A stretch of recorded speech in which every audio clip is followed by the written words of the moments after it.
livre-arbítrio, a primeira parte. Mas antes, ouçamos o que nos diz a palavra do Senhor. Gostaria de ler no livro do evangelista João, o capítulo de número 3, o versículo 16. Evangelho de João, capítulo 3, versículo 16. Porque Deus amou ao mundo de tal maneira que deu seu Filho unigênito, para que todo o que nele crê não pereça, mas tenha a vida eterna. Palavra do Senhor. O artigo de número 8, que é do livre-arbítrio, nos nossos cânones tem a seguinte afirmação. Nos diz assim os nossos cânones do livre-arbítrio. A condição do ser humano depois da queda de Adão é tal que ele não pode se converter-se e preparar-se para o seu próprio poder e obras, para a fé e inovação de Deus.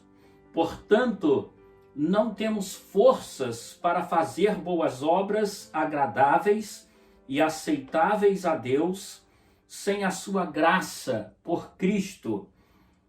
Predispomos-nos para que tenhamos boa vontade e operando em nós quando temos esta boa vontade. É o que nos afirma os nossos cânones.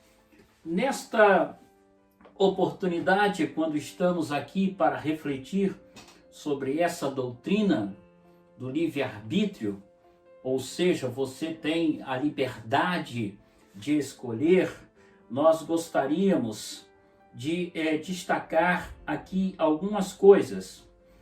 A palavra de Deus nos diz que quando Deus mandou Jesus, foi para que nós não perecêssemos, mas que pudéssemos, através do livre-arbítrio, aceitar Jesus como Senhor e Salvador das nossas vidas, e assim então, meus queridos irmãos e irmãs, ter a salvação através desta escolha, uma escolha livre que cada uma tem. Portanto, quando nós vamos conhecer este artigo de religião, de número 8, que fala do livre-arbítrio, nós temos que, em primeiro lugar, observar o que a própria Bíblia nos fala a respeito da aceitação de Jesus. Que além do livre-arbítrio, nós também precisamos ter a graça de Deus sobre a nossa vida. A doutrina da graça é um outro tema que falaremos posteriormente. Com a queda do ser humano, através do pecado original, como falamos nos programas anteriores, este ser humano ele não consegue mudar ou transformar a sua natureza pecaminosa por suas obras ou por qualquer outro esforço próprio que ele venha fazer. Ele precisa de Jesus Cristo na sua vida para libertá-lo do pecado, das vontades carnais e transformar o seu coração, a sua vida. Ele carece, portanto, da graça de Deus para que possa exercer o livre-arbítrio.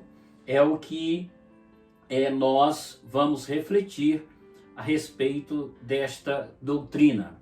Conhecendo um pouco melhor o tema livre-arbítrio, os dicionários, eles trazem alguns conceitos sobre o livre-arbítrio e implicações religiosas, morais, éticas, psicológicas e até mesmo científicas.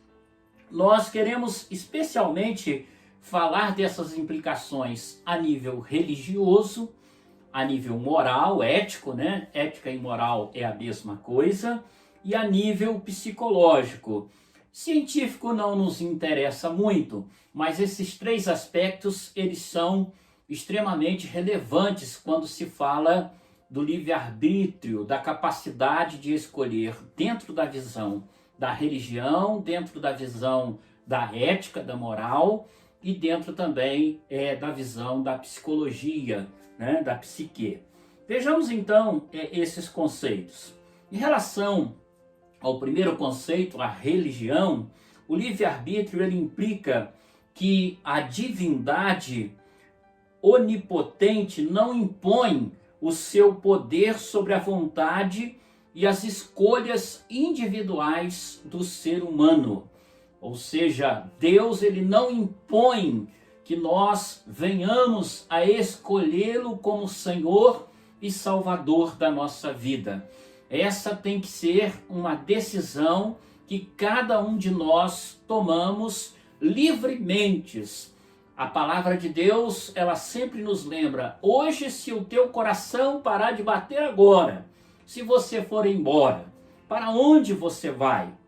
A gente sabe que só existem dois caminhos, céu ou inferno, mas quem escolhe somos nós. Deus não impõe uma escolha sobre nenhum ser humano, mas dá a este ser humano a liberdade de escolher, que é o livre-arbítrio. A questão da ética, né, o conceito ético ou moral sobre o livre-arbítrio. O livre-arbítrio implica que os indivíduos podem ser considerados moralmente responsáveis por suas ações. Dentro da visão ética, da visão moral, nós somos responsáveis pelas nossas ações, pelas nossas atitudes. Você tem a opção de fazer o que é certo ou de não fazer o que é certo. Se você está perante um sinal, ele está vermelho, você sabe que não pode avançar. E se você quiser avançar, você pode, mas você estará transgredindo uma lei. E dentro da sociedade, todas as vezes que nós, seres humanos, temos a opção, né, de fazer ou não, nós temos esse livre-arbítrio. E é lógico, é óbvio, vamos corresponder ou responder pelas nossas atitudes. Se avançamos o sinal, vamos receber uma multa, a polícia pode nos parar. Se cometemos um crime, vamos preso. E assim sucessivamente. Todas as nossas atitudes, elas têm implicações, tanto para o bem quanto para o mal, tanto para a lei quanto não para a lei. Então é muito importante nós termos essa visão também a nível moral. Todas as decisões que você toma, elas têm consequências, dependendo das decisões que você tomou, das atitudes que você teve. E dentro da psicologia, que é o último conceito, o livre-arbítrio, ele implica que a mente controla certas ações do corpo. Isso também é muito relevante, é muito importante. Nós, quando perdemos, né, o livre-arbítrio, nós nos tornamos pessoas vulneráveis, doentes. Mas qualquer pessoa em estado normal, dentro da psicologia, ela pode optar no que vai fazer em relação às suas atitudes psicológicas. Por exemplo, nós temos muitas vezes situações que nos mostram isso, o controle do corpo. Você tem que controlar a sua mente, o seu corpo, você tem que controlar os seus impulsos sexuais para que assim então você possa exercer este livre-arbítrio. Então não justifica um homem agarrar uma mulher sexualmente ou uma mulher agarrar um homem, não justifica você de repente tomar uma atitude de agredir alguém ou de ser agredido. Então nós temos que ter controle da nossa mente, do nosso agir, para que não possamos perder esse controle emocional, sair xingando as pessoas de qualquer jeito. Então quando nós estamos falando alto, é porque já perdemos a razão. Quando estamos cometendo atitudes de violência, é porque já perdemos o controle do nosso corpo, da nossa mente, e assim então muitos dizem que estamos descontrolados. Então nós precisamos também ter a opção de controlar a nossa mente, eu diria, o nosso coração, as nossas emoções. São esses três conceitos que nós observamos sobre o livre-arbítrio. Assim então, nós também queremos falar sobre alguns autores importantes, teólogos, e quais foram os pensamentos destes teólogos sobre o livre-arbítrio. Hoje nós vamos falar sobre, por exemplo, Santo Agostinho, ou Agostinho, um dos pais da igreja. Santo Agostinho afirmava que o livre-arbítrio é um bem concedido por Deus, ou seja, Deus é que nos concede a oportunidade de optar entre o bem e entre o mal, entre a bênção e entre a maldição, entre a vida e entre a morte. Santo Agostinho afirma que se nós temos essa oportunidade de optar, de ter a liberdade para escolher, foi Deus quem nos deu essa liberdade. E a doutrina do livre-arbítrio, ela é entendida por ele como um direito que o ser humano tem de escolher as suas ações.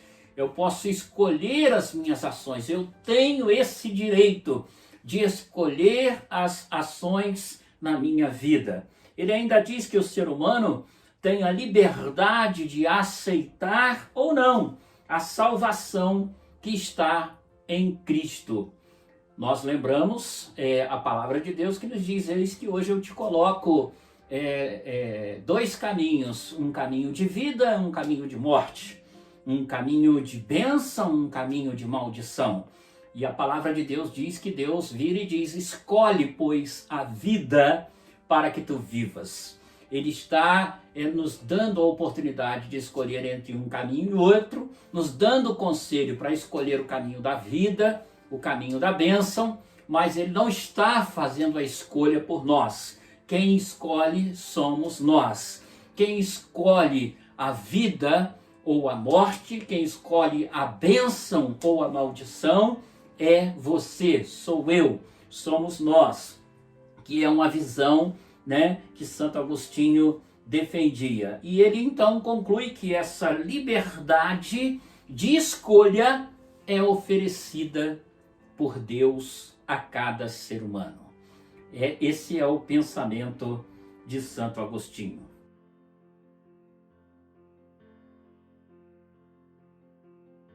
Nós continuamos a falar sobre o artigo 8 de religião do metodismo histórico, do livre-arbítrio. Mas antes, vamos ouvir o que nos diz a palavra de Deus.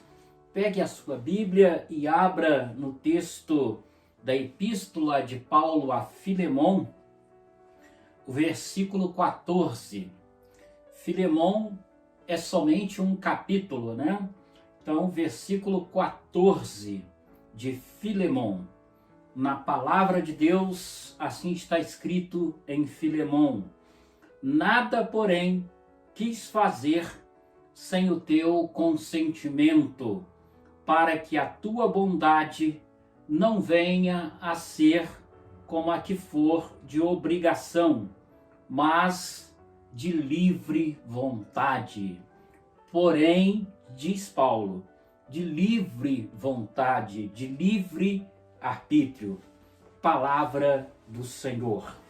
Vamos ainda, nesta oportunidade, recordar o artigo 8 de religião do livre-arbítrio. Nos nossos cânones está assim escrito: é a condição do ser humano depois da queda de Adão, e tal que ele não pode converter-se e preparar-se pelo seu próprio poder e obras, para a fé e invocação de Deus.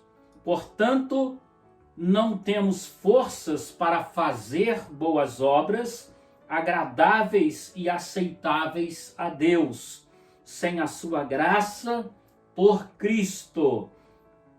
Predispomos-nos para que tenhamos boa vontade e operando em nós quando temos esta boa vontade. É o que nos afirma o cânones, né? Eu gostaria de dizer que os cânones, eles não contêm só apenas as doutrinas, mas eles têm também toda a estrutura com a qual se organiza a Igreja Metodista, e especialmente também as nossas doutrinas que estão aqui descritas nos cânones. A Igreja Metodista, ela é uma igreja bem organizada, onde nós temos aqui toda a estrutura da nossa igreja, como a sua forma de governo e como as coisas acontecem no dia a dia das nossas igrejas metodistas. E também, né, as nossas doutrinas. Dando continuidade nesta oportunidade ao estudo, né, do artigo 8 do livre-arbítrio, nós, no programa anterior, estávamos falando a respeito do pensamento de alguns teólogos ou de pessoas importantes e falamos, só relembrando, do pensamento de Santo Agostinho. E hoje nós gostaríamos, neste segundo programa, nessa segunda parte da doutrina do livre-arbítrio, falar também sobre mais 3 pensamentos. O pensamento de Arminius, ou Jacob Arminius, ele era um teólogo holandês. E o que ele fala a respeito do livre-arbítrio?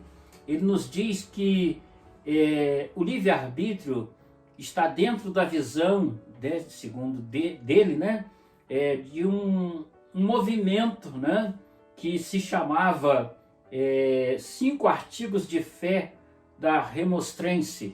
E esses 5 artigos de fé, nós observamos os seguintes escritos a respeito, né, dentro do movimento arminiano. Primeiro artigo: é Deus quem elege ou reprova na base da fé prevista ou da incredulidade. Então, Armínio fala que é Deus quem elege ou reprova na base da fé prevista ou da incredulidade. O segundo pensamento: Jesus Cristo morreu por todos os seres humanos em geral e em favor de cada um em particular, embora somente os que creem são salvos. Terceiro pensamento: com a depravação humana, a graça divina é necessária para a fé ou qualquer boa obra.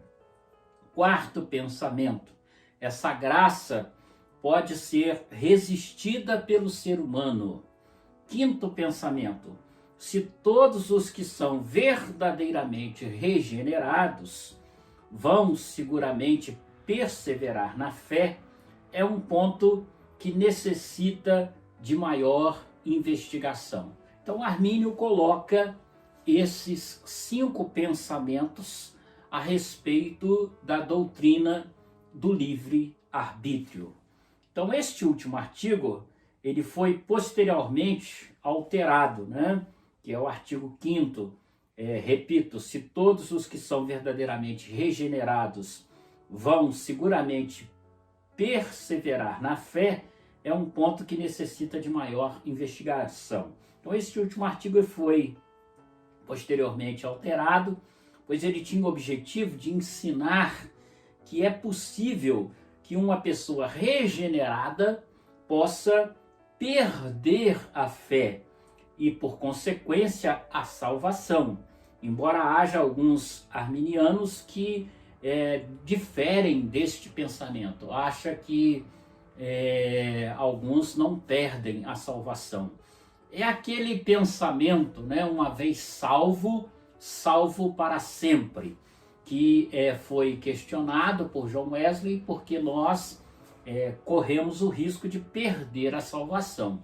Mesmo depois de aceitar Jesus como nosso Senhor e Salvador, se nós não vivemos uma vida de testemunho, de oração, ligada à vontade de Deus, se nós praticamos coisas erradas, são desaprovadas pelo Senhor, corremos o risco nesse instante de perdermos a nossa salvação. Como nós podemos ganhar a nossa salvação, nós também podemos perder a nossa salvação.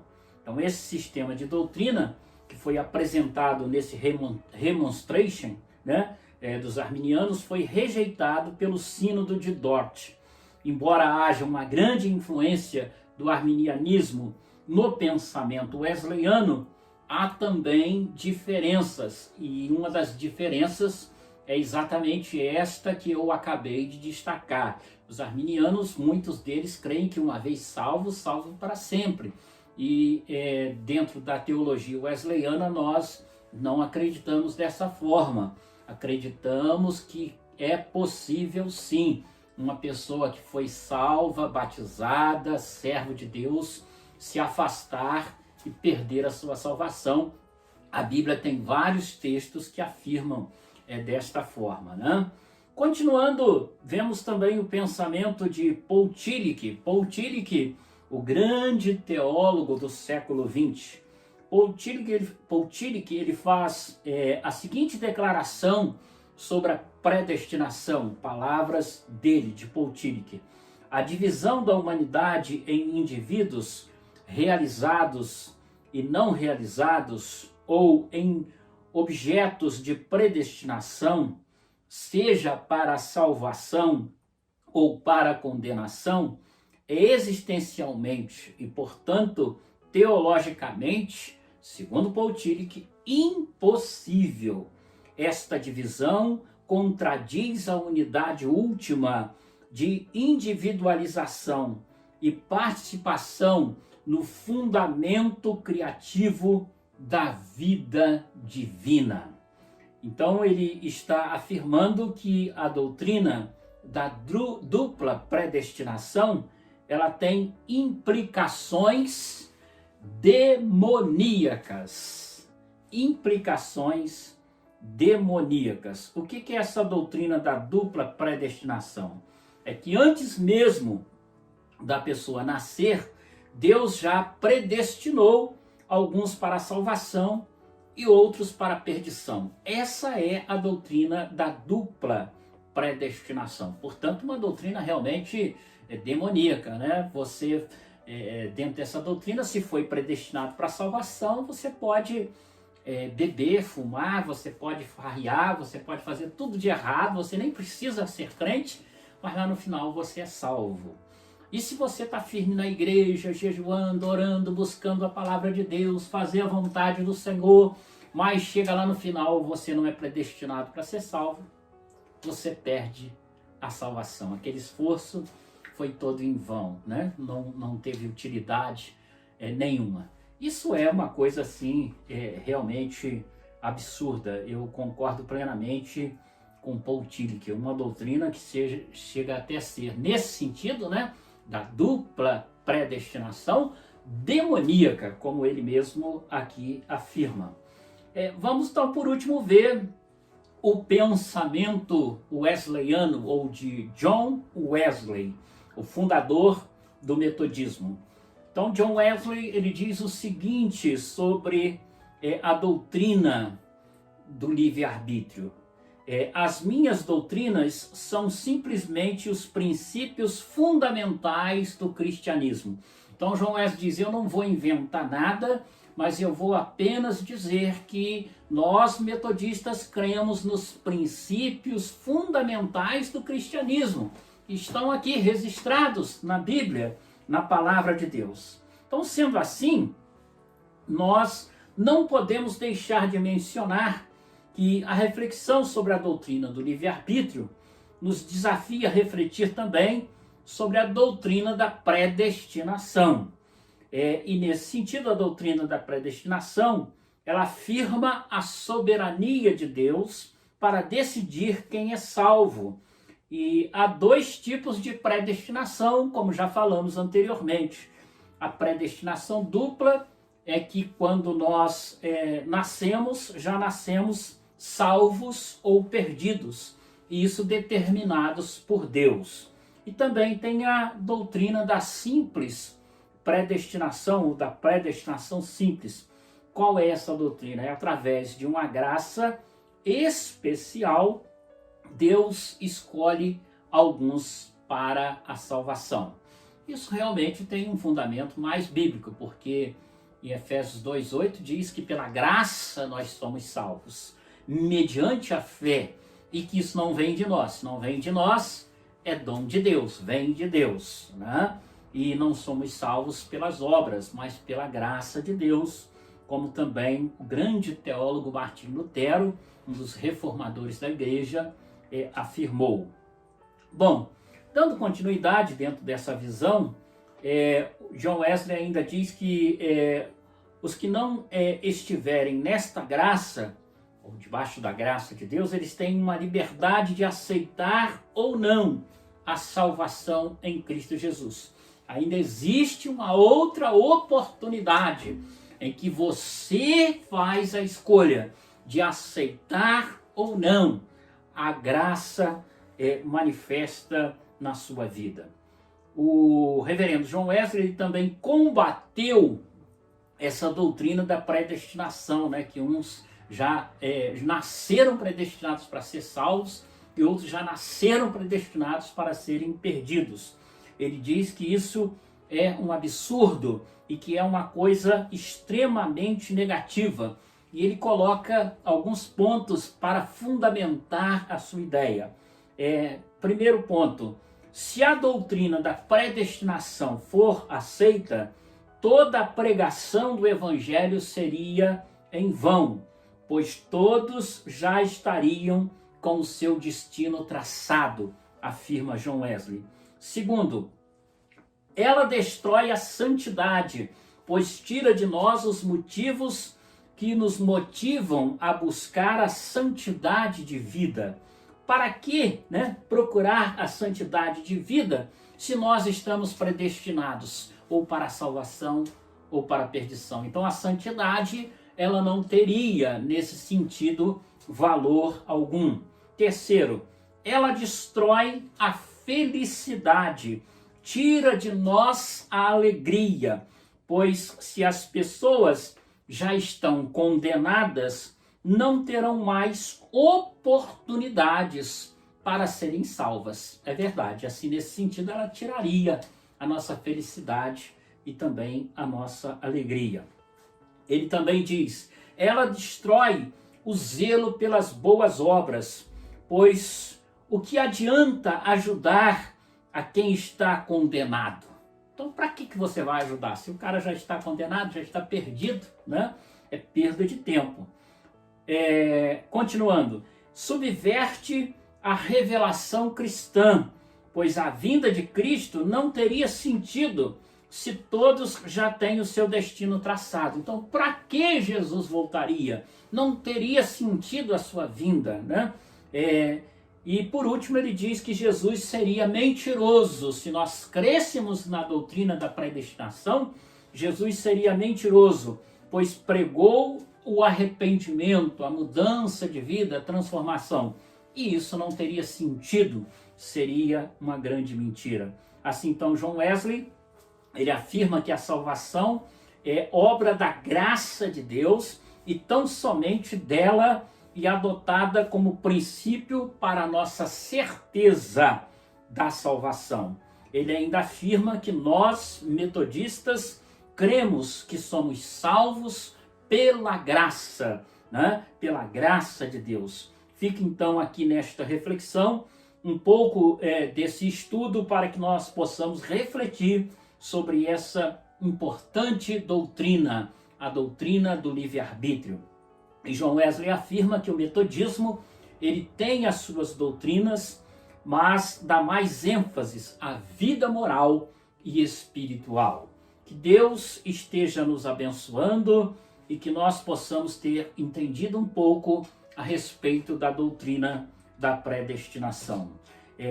Que nós possamos assim então crescer na graça e no conhecimento do Senhor. E encerrando, eu diria que a igreja ela é verdadeiramente grande e poderosa quando tem a coragem de viver as suas doutrinas e morrer pelos seus ideais.